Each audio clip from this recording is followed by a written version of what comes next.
Salut à tous les amis, j'espère que vous allez bien. Aujourd'hui on se retrouve pour une nouvelle vidéo avec Benjamin. Salut à tous. Donc le topo aujourd'hui c'est que tu connais un plan d'eau à carpe.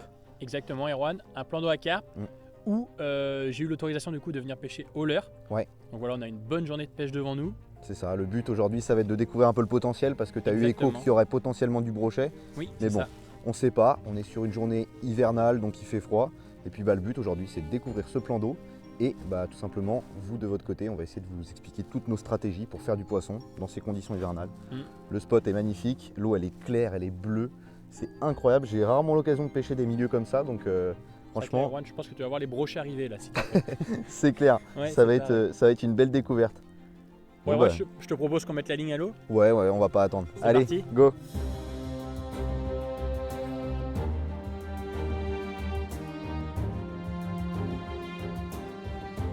On va débuter la pêche pour commencer. Moi j'ai toujours ma petite Naze One en 40-70 grammes. Bon, par rapport au leurre que j'ai c'est un peu gros, mais bon je pense qu'on va se démerder avec ça, ça va le faire. Dessus du coup j'ai monté un petit MDMX, voilà, dans sa taille 95, bavette plongeante, tout simplement parce que j'ai envie d'aller chercher les poissons un peu plus profonds. Il fait froid donc j'imagine que les poissons vont plutôt être léthargiques sur le fond. Et pourquoi je mets un aussi petit leurre à cette saison? Ça peut paraître paradoxal mais il y a une raison. La raison c'est qu'on peut faire d'énormes pauses. Moi je vais faire des jerks, donc par exemple un coup ou deux coups, puis après je peux faire une pause, si je veux je fais une pause d'1 minute. Et vu qu'il est suspending, il va vraiment rester sur place. Et ça peut vraiment faire la différence sur les poissons léthargiques l'hiver. Donc ça fait une petite bouchée aussi, ça permet de pas trier dans un premier temps. Donc on va commencer avec ça. Allez, c'est parti. Hop. Voilà ce que je fais, je lance. Ce que j'aime bien faire c'est mouliner quelques temps comme ça. Ça fait plonger le leurre. Et puis après, hop, un coup, deux coups.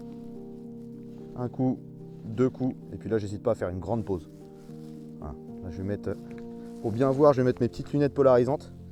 C'est de chez Flying Fisherman. De toute façon, comme d'habitude, vous avez la ref de tout ce que j'utilise en description, donc n'hésitez pas à aller checker. Étant donné qu'il y a moins 10% avec mon code IndianaPêche10 sur le site de mon partenaire Crazy Pêche, franchement ça vaut le coup. Ça permet de se faire plaisir et puis d'économiser un petit peu. Donc hop, on va attaquer avec cette stratégie. Allez, c'est parti.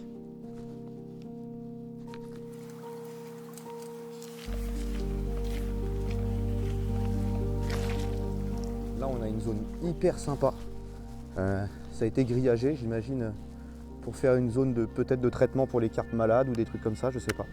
Mais il peut y avoir des poissons là-dedans, donc la zone est vraiment cool. On va attaquer.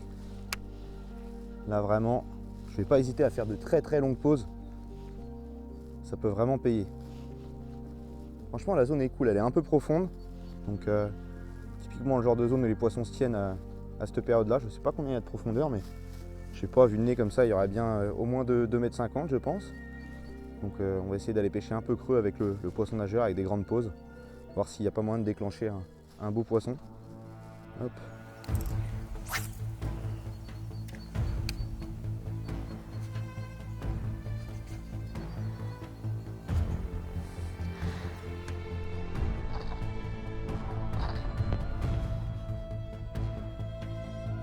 Oh loupé! C'était un gros je crois. Je te jure. Il est au cul. Ah non c'est un petit. C'est un petit, il est au cul. Il est juste derrière le leurre. Oh oui, il est prêt à y aller là. Ah il est emmêlé mon MDMX. Je vais relancer. Allez, deuxième fois.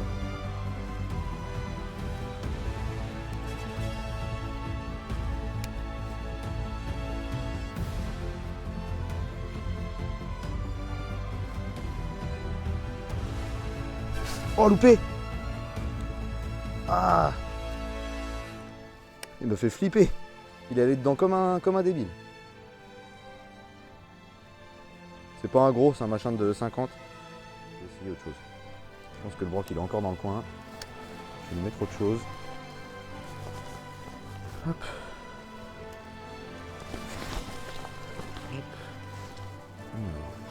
Voyons voir ce que nous avons là. Voilà. Le nouveau petit Ghost Junior. Ça devrait être pas mal. Le coloris me plaît bien. Hop.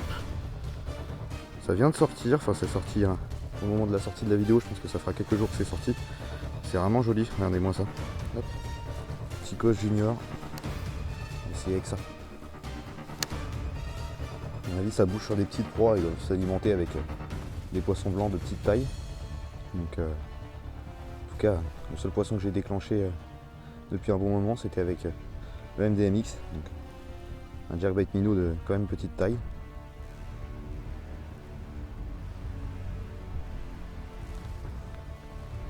Je vois pas de poisson derrière. Je vais relancer en bordure.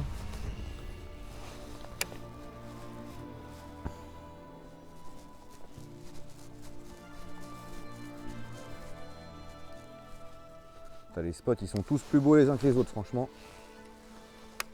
C'est sûr que ça tient des poissons. Après la quantité, ça j'en ai aucune idée. C'est ce qu'on va essayer de voir aujourd'hui.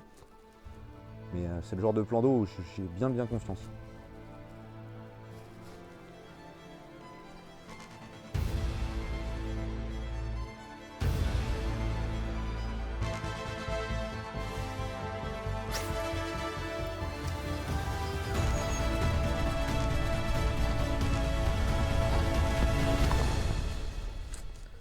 Bon là, au vu des zones, on va faire un changement stratégique. Je vais changer de leurre parce que je vais rester dans un truc du même style parce que j'ai une touche mine de rien avec le petit MDMX. Le problème c'est que pour pêcher précisément dans les branches, je ne peux pas parce que là ma canne est beaucoup trop grosse et j'arrive pas à lancer précisément. Ce que je vais faire pour avoir quelque chose qui brille aussi mais qui n'est pas trop gros, j'ai pensé à un petit spinner. Hop, on va sortir la boîte. Là j'ai pris une grosse boîte, j'ai tout fourré dedans.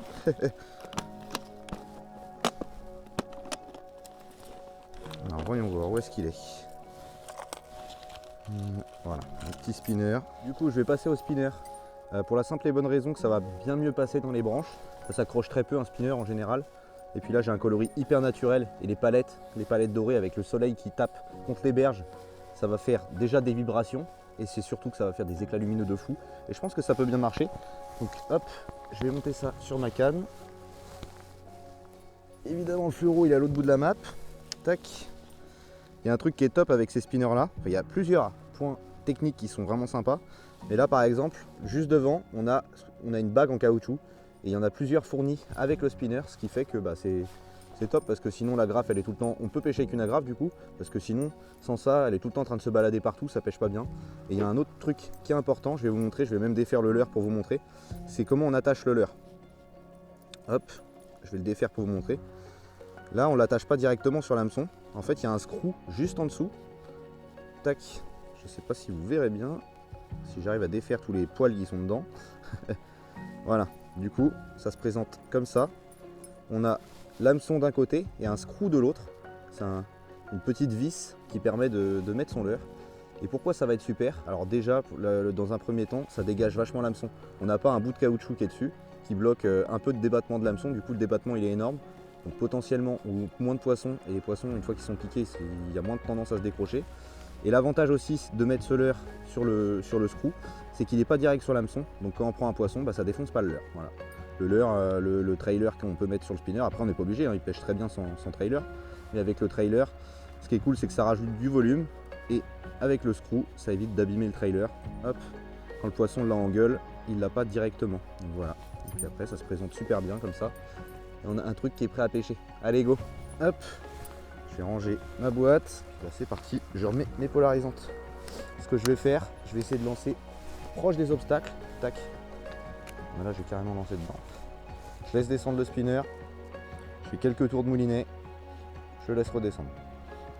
Quelques tours de moulinet et je laisse redescendre. Et je vais faire que ça. Alors si je vois que les poissons tapent plus en linéaire, je resterai en linéaire, mais avec l'expérience de tout à l'heure et le poisson qui a tapé sur le MDMX, je me dis que faire des pauses c'est pas mal. Hop. Ah, le soleil il fait du bien, parce que je vous garantis qu'il fait pas chaud.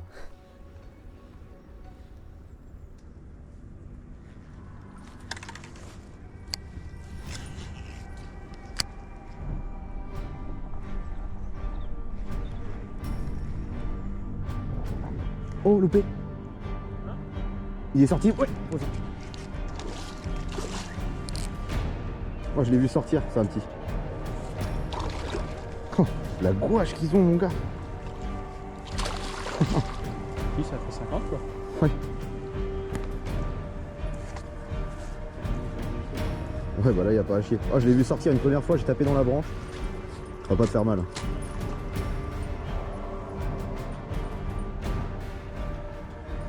Tac, merci bien. Sur le bord du bord, hein. Tiens. Bien Yes. joué, Erwan. Merci. Voilà, c'est dans l'os. Tiens. Hop. Oh, tiens, montre-le-moi vite fait. On va pas s'embêter avec celui-là. Magnifique. Petit machin de 50, 60. Bah écoute, remets-le direct. Hein. C'est pas l'objectif de la journée. Ouais. Hop. Paf, comme une balle dans les branches. Yes. Boum. Là on arrive sur les dernières heures de la journée. Les journées sont courtes en hiver. Pour l'instant c'est pas une grande réussite. Mais là on arrive sur une zone magnifique. Le soleil s'est bien levé. Du coup, bon, même s'il est en train de descendre, il tape bien contre les berges sur lesquelles on est. Donc j'y crois fort. Et c'est bien encombré. Et par rapport à tout à l'heure, il y a beaucoup plus d'eau en bordure. Ça creuse vachement plus. Du coup, je pense que clairement les poissons peuvent se tenir soit dans les racines, dans les bords, soit même dans les berges un peu creusées. Je pense que ça peut clairement le faire. Donc on va rien lâcher, je suis toujours avec le spinner parce que j'y crois dur comme fer. Il faut arriver à les déclencher, pour l'instant j'ai pas réussi, mais pour autant je reste confiant. Hop.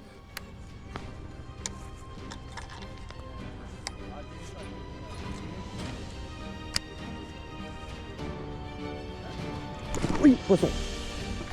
Oui. Oh la gouache qu'ils ont. Au spinner. C'est pas un gros, c'est pas un gros. Cadeau. Des couleurs. Ouais, c'est pas un gros. Hop. Yes. T'as vu où il était celui-là? Je viens de changer de leurre, je passe au spinner. Premier lancé à la descente, je l'ai vu sortir de dessous l'arbre à gauche. Blanc. Yes. Regardez-moi ce magnifique poisson. Pris du coup au spinnerbait sur le Maze Runner en taille M avec 2 palettes. Ça fait trop plaisir. Franchement, il est magnifique. Bon, poisson qui est bien portant, qui est pas très long, mais qui est bien gras. Donc on a peut-être trouvé un truc. On va continuer là-dessus avec Benjamin. Peut-être moyen de s'amuser fortement. Allez go, on va le relâcher. Enfin, on va commencer par le décrocher, ce serait déjà pas mal. Piqué au bord. Hop, en trailer j'avais mis un petit VNM en 4,3 pouces. Hop, voilà le combo. Yes. Hop, allez, on relâche ce magnifique poisson d'eau claire. Hop. La vibration peut-être. Ouais. Et voilà. Boum. Yes, magnifique. Bien joué, Erwan. Top, merci.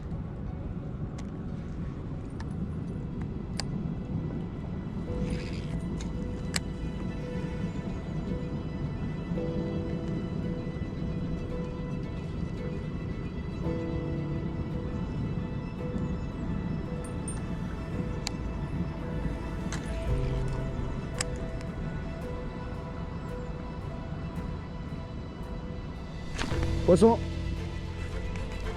Oui. Oh la vache. T'as la patate qu'ils ont, c'est aberrant.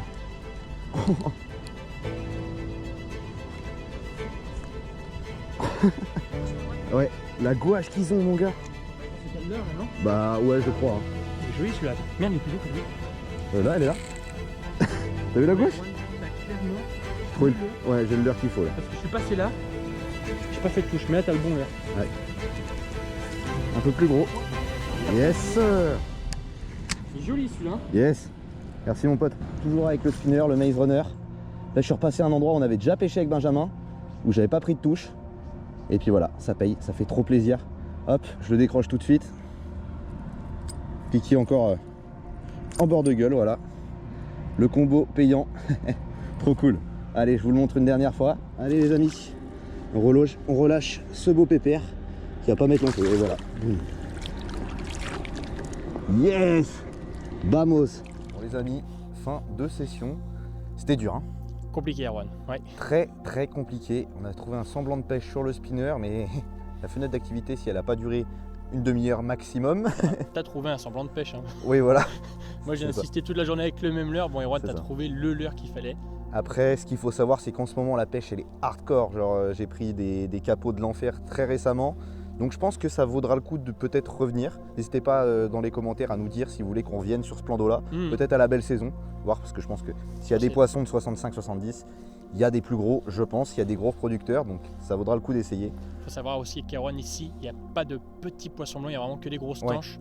Et le propriétaire me disait que souvent les brochets mangeaient les tanches. Ok. Donc si les brochets mangent les tanches, on peut se dire aussi qu'il y a des très très gros. Voilà, donc ça vaudra le coup de revenir. Exact. En tout cas, n'hésitez pas à aller suivre Benjamin sur sa chaîne, je vous la mets en description. Voilà, il fait des vidéos carpes. S'il y a des amis carpistes qui nous regardent, n'hésitez pas à aller le suivre. Voilà. Et puis comme d'habitude, moi je vous dis, likez, commentez, partagez. Et surtout, n'oubliez pas de vous abonner. Vous êtes plus de 70% à regarder les vidéos sans vous abonner, je vous vois. Hein.